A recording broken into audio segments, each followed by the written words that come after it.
Today is Hayyom for the 25th day of Tevis or Tevet. And Shabbos Mevarchim, it is our custom to recite the entire book of Tehillim early in the morning and to hold off our brengen on that day. The Haftarah for Parsha Shemos begins, Hamayim Resh Yaakov. From the talk of my Revered Father, the Rebbe Rashab, the historical exodus from Egypt foreshadows every individual's personal departure from limits and boundaries. Beyond this, Hasidus enables us to free ourselves from the limits and boundaries of this material world. This is the difference between the two spiritual thrusts.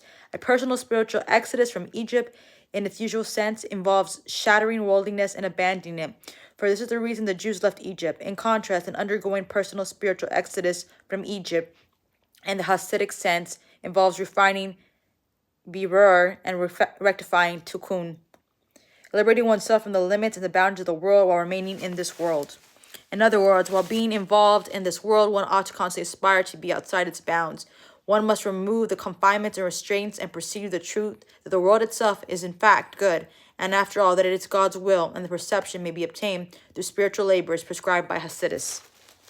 And I will go into some notes recorded from the Igros.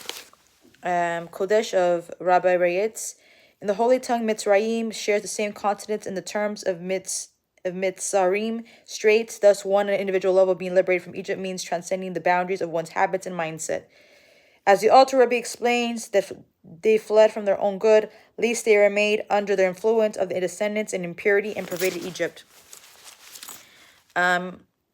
Hasidism compresses the sublime ideal of four simple Yiddish words: in Vot, Os Vot, living the world, yet beyond it.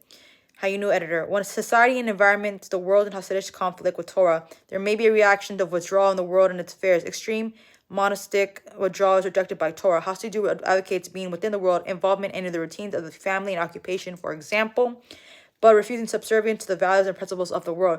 The Jewish values are to be the Torah's, while the functions of the marketplace are laboratory. He utilizes the opportunities and challenges of the world to subordinate and use worldly affairs for Torah ideals, values, and goals.